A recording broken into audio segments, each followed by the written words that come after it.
Hello my dear बच्चों, तो ये है आपका फोर्थ पार्ट क्लास सिक्स्थ के लिए subject civics chapter 24 the government.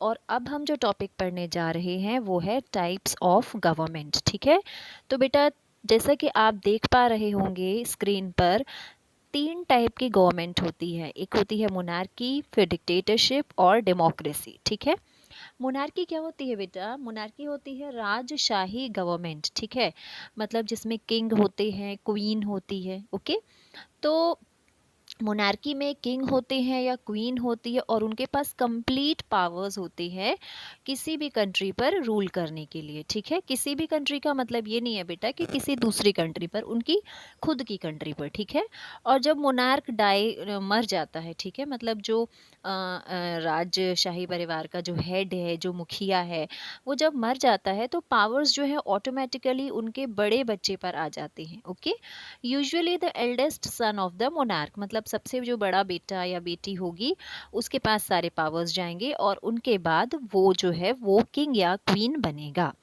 ठीक है, सारे डिसीजंस जो है मोनार्क लेते हैं। Although they have a group of advisers also their council of ministers, they are not obliged to follow them. हालांकि उनके पास ग्रुप ऑफ एडवाइजर्स होते हैं जिनसे समय समय पर वो एडवाइसेस लेते हैं, काउंसिल ऑफ मिनिस्टर्स होते हैं, लेकिन वो किसी भी तरह से बाउंडेड नहीं होते उन्हें फॉलो करने के लिए, बट वो उन्हें रखते हैं ताकि वो उनसे एडवाइसेस ले सकें। ओके, ओके, तो बच्चों हम नेक्स्ट पेज पर आ गए हैं। मोनार्की गवर्नमेंट में सबसे बड़ी प्रॉब्लम जो है बेटा वो ये होती है कि इस तरह की गवर्नमेंट में लोगों के पास जो है राइट नहीं होता अपना रूलर चूज करने के लिए। ठीक है, मतलब उनके सामने जो भी किंग या क्वीन होगी उन्हें उसे ही राजा या रानी मानना पड़ेगा। Even if the heir of a monarch is not capable enough to rule, even if मतलब जो उत्तराधिकारी जो होगा अगर वो केपेबल नहीं होगा शासन करने के लिए, वो एबल नहीं होगा, लेजिबल नहीं होगा, इस लायक नहीं होगा कि वो इतने बड़े कंट्री को, देश को संभाल सके, बट स्टिल अगर लोग उससे खुश नहीं होंगे तब भी उन्हें उसे एक्सेप्ट करना ही पड़ेगा। तो भूटान जो है बेटा इस तरह की मोनार्की गवर्नमेंट पर चलती है। ठीक है, नेक्स्ट हम देखते हैं डिक्टेटरशिप। ठीक है, डिक्टेटरशिप को हिंदी में बेटा तानाशाही बोलते हैं, तानाशाह सरकार बोलते हैं। तो इस तरह की गवर्नमेंट जो है इसमें भी पावर सिर्फ एक ही व्यक्ति के पास होते हैं या तो फिर एक छोटे ग्रुप के पास होते हैं जो जिन्होंने पावर छीना है। ठीक है, मतलब एक पर्सन आया, उसने एक देश की सरकार हिला दी और वहाँ का जो पूरा देश है उसका कंट्रोल अपने ऊपर ले लिया, उसे ही हम डिक्टेटर कहते हैं या तो फिर हम तानाशाह कहते हैं। Right, A dictator does not inherit the throne as in the case of a monarch। तो जिस तरह हमने मोनार्की गवर्नमेंट में देखा कि जो किंग या क्वीन के मरने के बाद उनके जो हायर है, उनके जो सक्सेसर है उसके पास आता है पावर, लेकिन डिक्टेटरशिप में ऐसा नहीं होता है। डिक्टेटर जो है बाउंडेड नहीं होता है कि वो अपने बच्चों को ही अपना पावर दे, रूल करने का अधिकार दे, राजगद्दी दे। वो जिसे चाहे उसे कर सकता है या तो फिर जो उसे चैलेंज करेगा उस अगर डिक्टेटर को किसी ने चैलेंज किया है और उसे हरा दिया है तो फिर वो उसकी राजगद्दी पर बैठ सकता है।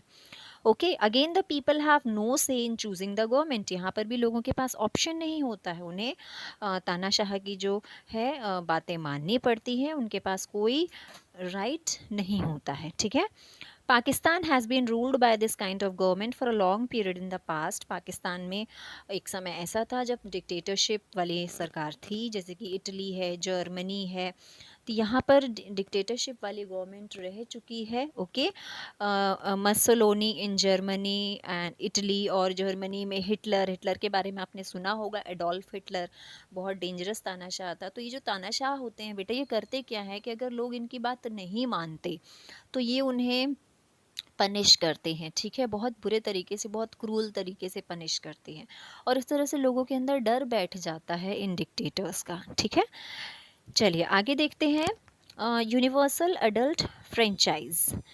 तो वही नहीं, अभी हम डेमोक्रेसी पढ़ेंगे, राइट। तो डेमोक्रेसी के बारे में हम देख लेते हैं बेटा। ये सबसे पॉपुलर फॉर्म है गवर्नमेंट का। डेमोक्रेसी में क्या होता है, पावर जो होते हैं लोगों के पास होते हैं। इलेक्शंस के थ्रू, चुनाव के तरीके से लोग अपना मुखिया चुनते हैं, अपनी सरकार चुनते हैं लोग, ठीक है। लोगों के पास ऑप्शन होता है कि नहीं, मुझे इस पर्सन को अपना प्राइम मिनिस्टर नहीं बनाना है, मुझे इससे बनाना है, तो वो उसे ही बनाएंगे, ठीक है।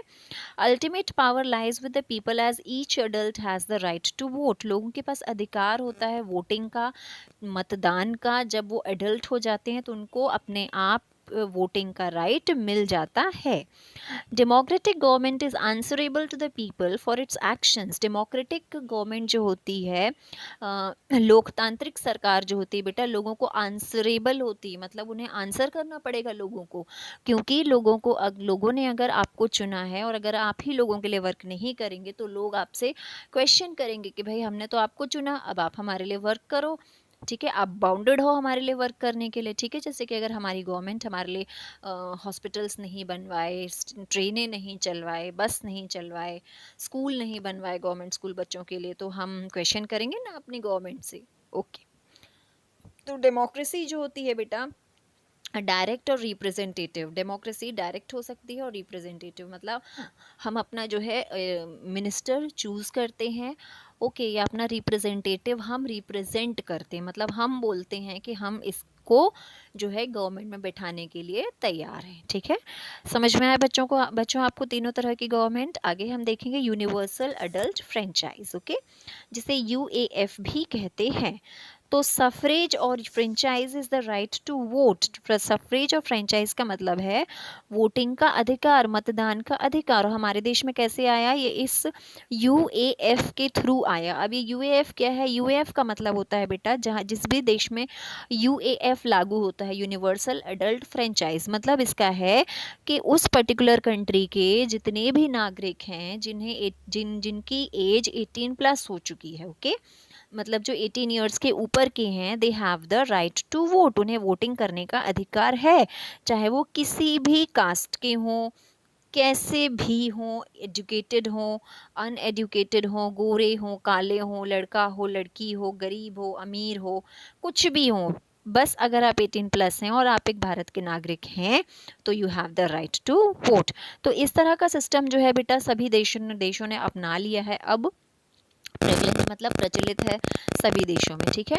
But it was not always like this. पर ये ऐसा नहीं था जैसा आज की डेट में है। अब तो सबको बराबर का राइट है वोटिंग करने का, लेकिन पहले नहीं था। पहले जो सरकारें थी वो वुमेन्स को अलाउ नहीं करती थी, गरीब लोगों को इलेक्शंस में पार्टिसिपेट नहीं करने देती थी। जैसे कि ब्रिटिश रूल के टाइम पर कुछ इंडियंस जो थे उन्हें ही वोटिंग करने का अधिकार था और कुछ इंडियंस को नहीं था, ठीक है। जैसे कि ब्रिटिशर्स जो थे पढ़े लिखे लोगों को अलाउ करते थे, है ना, जो अमीर हैं उन्हें वोटिंग करने देते थे, गरीबों को और विमेंस को और जो है वोटिंग करने के अधिकार वो नहीं देते थे। लेकिन धीरे धीरे करके बेटा रिफॉर्म्स मतलब इम्प्रूवमेंट आए हमारे देश में 19th सेंचुरी में, और ये वोटिंग करने का जो राइट था वो ज़्यादा से ज़्यादा लोगों को दिया गया, विमेंस को दिया गया, है ना, हर किसी को फिर दिया जाने लगा।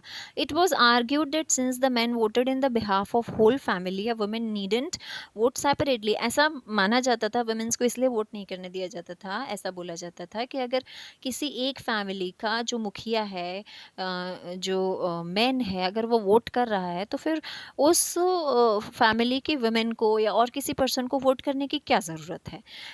इस तरह से बोल करके वोटिंग करने नहीं दी जाती थी। लेकिन फिर धीरे धीरे करके बेटा स्टेप्स उठाए गए। हमारे जो रिफॉर्मर्स थे, हमारे जो स्कॉलर्स थे, विद्वान जो हमारे देश में आए, उन्होंने कहा कि नहीं, ये तो वोटिंग करने का अधिकार तो भाई सबको दिया जाना चाहिए। तो फिर इस तरह से यूएएफ को हमारे यहाँ इंडिपेंडेंस के बाद इंट्रोड्यूस किया गया, है ना। तो इसे फिर लागू किया गया, अप्लाई किया गया कि पूरे देश में फिर हर किसी को जो है वोटिंग का राइट रहेगा, ओके।